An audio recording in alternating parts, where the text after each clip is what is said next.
नमस्कार. मी शिर्डी इथून पत्रकार सतीश वैजापूरकर बोलतो आहे. टक्के टोनपेमध्ये आपलं स्वागत आहे. आपल्या पूर्वजांनी एक म्हण लावून दिली आहे. ती म्हण अशी आहे, लंगडी झाडायला आणि चौकी धरायला. घरात लंगडी आहे, लंगडी महिला आहे. आता खरं म्हणजे आजच्या भाषेमध्ये पंतप्रधान नरेंद्र मोदींनी सांगितल्याप्रमाणे दिव्यांग आहे, पण ती आहे लंगडी. आणि तिला इतर महिला जशी घरात झाडझूड करतात तशी तिला झाडायचं आहे. ती सगळ्यांना म्हणती, आज मी झाडणार, आज मीच झाडणार, आज मीच झाडणार. घरातल्या महिला सांगतात, अगं बाई, तुला उभं राहता येत नाही, तू कसं काय झाडणार? ती म्हणते, नाही नाही, मला आज झाडायचंच, मला आज झाडायचंच. मग शेवटी तिचा हट्ट पूर्ण करायचा. मग इकडून 2 महिलांनी तिला धरलं, तिकडून 2 महिलांनी धरलं, चौघी जणींनी तिला धरलं आणि मग तिने हळू एक खोली झाडली. म्हणून ती म्हण पडली की लंगडी झाडायला आणि चौघी धरायला.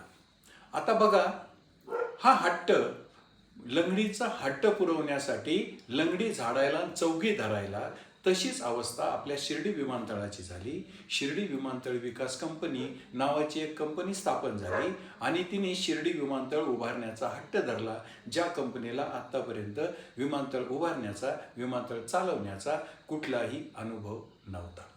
मग त्यांनी त्यांच्या पद्धतीने, हट्टच होता तो, मग त्यांनी त्यांच्या पद्धतीने उभारणी सुरू केली. टर्मिनल बिल्डिंग म्हणून एक पत्र्याचं शेड उभं केलं. त्याची जी वायुविजन व्यवस्था आहे ती तशीच उघडी ठेवली. एखाद्या जुन्या मोडकळी आलेल्या साखर कारखान्याचा लूक त्या टर्मिनल बिल्डिंगला आला आणि नंतर त्या धावपट्ट्या झाल्या आणि या विमानतळाचं उद्घाटन झालं. विमानतळाच्या उद्घाटन प्रसंगी असं सांगण्यात आलं की 6 महिन्यात नाईट लँडिंग सुरू होईल. वर्ष झाले 7, अद्याप नाईट लँडिंग सुरू नाही. याचं कारण काय की त्या काळचे केंद्रीय हवाई वाहतूक मंत्री प्रफुल्ल पटेल म्हटले होते की भारतीय विमानतळ विकास प्राधिकरण, जे केंद्र सरकारचं आहे, ज्याला विमानतळ चालवण्याचा, उभारण्याचा प्रदीर्घ अनुभव आहे, आमच्याकडे या शिर्डी विमानतळ उभारणीचं काम द्या. कारण शिर्डी हे आंतरराष्ट्रीय देवस्थान आहे. मुळात या विमानतळाचं नाव देखील आंतरराष्ट्रीय विमानतळ, शिर्डी आंतरराष्ट्रीय विमानतळ असं आहे. या महाराष्ट्र विमानतळ विकास कंपनीने पहिलाच इतका मोठा घास घेतला की एक इंटरनॅशनल एअरपोर्ट उभारण्याचा प्रयत्न केला. हा हट्ट म्हणजे दोघींनी इकडून धरायचं, दोघींनी तिकडून धरायचं आणि लंगडींनी घर झाडायचं असं ठरला. कारण 7 वर्ष विमानतळाला झाली, 6 महिन्यात नाईट लँडिंग सुरू होतं, अद्यापही नाईट लँडिंग सुरू झालेलं नाही. आता बघा, त्यात गमतीचा भाग असा, 6 महिन्यापूर्वी नाईट लँडिंगची व्यवस्था झालेली आहे. म्हणजे आता रात्री 10 वाजेपर्यंत विनंतीवरून इथे विमानं उतरू शकतात. 10चे 12, 12चे 3, 3 ते 4, पहाटे 5 कधीही आता विमानतळं उतरू शकतात. हट्ट आहे.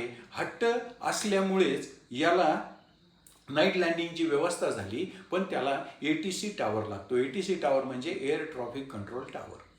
या एअर ट्रॉफिक कंट्रोल टावरमध्ये हवाई वाहतूक जी चालते ती कंट्रोल करणारी एक एजन्सी असते. म्हणजे एक मनुष्यबळ त्यांचं असतं, दुसरं हवामान खात्याचं असतं, ते दृश्यमानता सांगतं. एक ट्रॉफिक कंट्रोल करतं, एअर ट्रॉफिक कंट्रोल. दुसरं मनुष्यबळ जे असतं, दुसरे जे कर्मचारी असतात ते दृश्यमानता सांगतात. आणि CNS हे जे तिसरा विभाग आहे ते विमानाची दिशा दर्शवतं. हे तीनही विभाग केंद्र सरकारशी निगडीत आहे. म्हणजे भारतीय विमानतळ विकास प्राधिकरणाशी निगडीत आहे. केंद्रीय हवाई वाहतूक मंत्री ज्योतिरादित्य शिंदेंचा हा विषय आहे. परंतु दुर्दैव असं की अद्यापही या एअर ट्रॉफिक कंट्रोल टावरसाठी हे जे कुशल मनुष्यबळ लागतं 3 विभागाचं, ते अद्याप मिळालेलं नाही. त्यामुळे 6 महिने झाले, नाईट लँडिंगची व्यवस्था झाली, परंतु हे कुशल मनुष्यबळ नाही. त्यामुळे अद्यापही नाईट लँडिंग सुरू होऊ शकत नाही. आता गंमत बघा, इथे एअर ट्रॉफिक कंट्रोल टावरची उभारणी सुरू झाली. हा खरं वास्तविक पाहता सगळ्यात महत्त्वाचा विषय. विमानतळ सुरू झालं पण एअर ट्रॉफिक कंट्रोल टावरच नाही. मग एअर ट्रॉफिक कंट्रोल टावरची उभारणी सुरू झाली. सांगाडा उभा राहिला आणि ठेकेदार पळून गेला. अद्यापही तो सांगाडा आहे त्या अवस्थेत तसाच दिनवाना उभा आहे. विमानतळ झालं, टर्मिनल बिल्डिंग झाली पत्र्याची, परंतु एअर ट्रॉफिक कंट्रोलचा ठेकेदार पळून गेल्यामुळं तो एअर ट्रॉफिक कंट्रोल टावर नाही. सेम अवस्था निळवंड्याची. धरण झालं, 10 वर्ष झाली तरी अद्यापही कालवे नाहीत. आता कालवे झाले तर वितरिका नाही. एक पहिली गोष्ट झालं, 53 वर्ष धरण बांधायला लागले. धरण बांधलं, आधी धरण आणि मग वितरिका असा उलटा प्रवास. आता आधी धरण आणि नंतर कालवे असा उलटा प्रवास. नंतर कालवे खोदले, 2 पैकी एका कालव्याचं काम पूर्ण झालं, पण वितरिकाच नाही. आता जमेल तसं पाणी जमेल त्या तळ्यात सोडण्याचं काम चालू आहे. सेम असाच हट्ट विमानतळावर महाराष्ट्र विमानतळ विकास कंपनीने धरला आणि त्याची अवस्था अशी झाली, नाईट लँडिंग झालं, एअर ट्रॅफिक कंट्रोल टावरचा तपास नाही, ठेकेदार पळून गेला आहे, सांगडा उभा आहे नगर मनमाड रोडसारखा. आता तरीही नाईट लँडिंग करता येईल, तात्पुरती बाब म्हणून. कधी ठेकेदार येईल, मग रिटेंडरिंग करू, मग काय करायचं ते करू, पण तात्पुरतं इमर्जन्सी म्हणून, तातडीची बाब म्हणून एअर ट्रॅफिक कंट्रोल टावर नसला तरीही नाईट लँडिंग करता येईल, कारण उर्वरित सुविधा तयार झाल्या आहेत. त्याला 6 महिने लुटले आहेत. मग त्यासाठी काय करायचं, तर त्यासाठी परत हा जो हट्ट धरला होता खोली जाडण्याचा, तसा हा जो हट्ट धरला होता विमानतळ उभारण्याचा आणि चालवण्याचा, त्या महाराष्ट्र विमानतळ विकास कंपनीने केंद्राला विनंती करायची आहे. काय विनंती करायची आहे, की आम्हाला नाईट लँडिंगसाठी कुशल मनुष्यबळ द्या, एअर ट्रॅफिक कंट्रोलसाठी मगाशी मी सांगितलं त्या 3 विभागाचं. आता तो पत्रव्यवहार झाला असेल नसेल, पण अद्याप तरी या 3 विभागांची माणसं आली नाही. पण यांना काय करावं लागेल, महाराष्ट्र विमानतळ विकास कंपनीला ही विनंती तर केंद्राला करावीच लागेल, परंतु आपलं स्वतःचंच मनुष्यबळ डबल करावे लागेल. म्हणजे त्याच्यामध्ये विमानतळ विकास कंपनीचं आहे ते मनुष्यबळ डबल करणे, CISFचं मनुष्यबळ डबल करणे, एअर ट्रॅफिक कंट्रोल टावरचं मनुष्यबळ डबल करणे, आणि त्याचबरोबर विमानतळ या ज्या इथे ज्या विमानं उतरवत्यात त्या कंपन्यांनी सुद्धा आपलं मनुष्यबळ दुप्पट करणे. ह्या 2 गोष्टी, म्हणजे ह्या 2 परस्पर विरोधी 2 गोष्टी जेव्हा जमून येतील, तेव्हा मग कुठेतरी इथल्या नाईट लँडिंगला मुहूर्त लागेल. आता बघा, सध्या हैदराबाद इथून 2, बेंगलोर इथून 2, दिल्ली इथून 2 आणि चेन्नई, इंदोर, बंगलोर, विजयवाडा असं इथून प्रत्येकी 9 फ्लाईट इथून ये जा करतात. 1,500 लोक येतात, 1,500 भाविक जातात. याला फार मोठं पोटेन्शियल या विमानतळाला आहे. एवढं भौगोलिकदृष्ट्या महत्त्वाचं विमानतळ महाराष्ट्रामध्ये दुसरं नाही. उत्तर महाराष्ट्रातलं कनेक्टिव्हिटी असलेलं एकमेव विमानतळ आहे आणि भारतातल्या सर्व महानगरातून येथे विमानतळ कंपन्या आपली सेवा सुरू करू इच्छितात. परंतु सध्याची अवस्था अशी आहे, देव लागला द्यायला पण पदर नाही घ्यायला.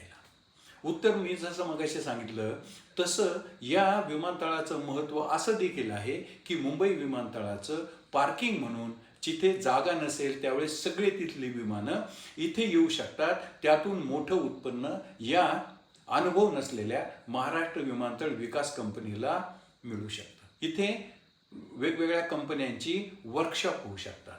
मग आता ही जर सगळी सांगड घालायची असेल, आता हट्ट धरलाय खोली झाडायचा, इकडून दोघींनी धरायचं, तिकडून दोघींनी धरायचं आणि खोली झाडायची आहे. मग आता यासाठी आपल्या शिर्डीचे खासदार सदाशिव लोखंडे, नगरचे खासदार डॉक्टर सुजय विखे पाटील यांनी विनंती करायची आहे ज्योतिरादित्य शिंदेंना, केंद्रीय हवाई वाहतूक मंत्र्यांना, की आम्ही हट्ट धरलाय, आमच्या विमानतळ विकास कंपनीने हट्ट धरलाय, 7 वर्षापासून ट्रायल अँड एरर मेथडवर हे विमानतळ चालवलं जात आहे. आता नाईट लँडिंगची व्यवस्था झाली आहे. जरी त्या एअर ट्रॅफिक कंट्रोल टावरचा ठेकेदार पळून गेला असला तरी पण आमची ही नाईट लँडिंग व्यवस्था सुरू करण्यासाठी आम्हाला कुशल मनुष्यबळ द्या. आता 6 महिने नाईट लँडिंग व्यवस्था पूर्ण होऊन झाले आहेत. आता भरपूर कालावधी झाला.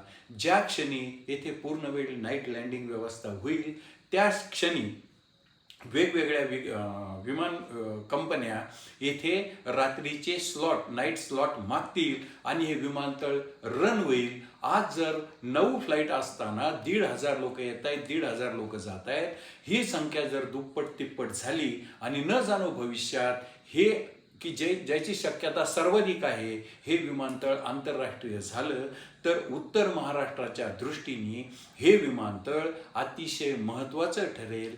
त्यातून शिर्डी आणि परिसराचा भविष्यकाळ उज्ज्वल होईल. परंतु आता हट्ट सोडला पाहिजे. कुणी सोडला पाहिजे तर ज्याला आधार घेऊन झाडावं लागतं तिने तो हट्ट सोडला पाहिजे. आणि ज्यांना झाडण्याचा अनुभव आहे, ज्यांना स्वच्छतेचा अनुभव आहे, ज्यांना विमानतळ उभारणीचा चालवण्याचा अनुभव आहे, त्या भारतीय विमानतळ विकास प्राधिकरणाकडं हे विमानतळ तातडीने हस्तांतरित करायला हवं. अन्यथा हट्ट पुरवण्यासाठी असाच आधार घेण्याची वेळ या विमानतळाला येईल. त्याची अवस्था निळवंडे किंवा नगर मनमाडसारखी होऊ नये यासाठी पुन्हा एकदा हा मुद्दा मी पुन्हा एकदा सांगतो की हे विमानतळ भारतीय विमानतळ विकास प्राधिकरणाकडे हँडओव्हर झाल्याशिवाय पर्याय नाही.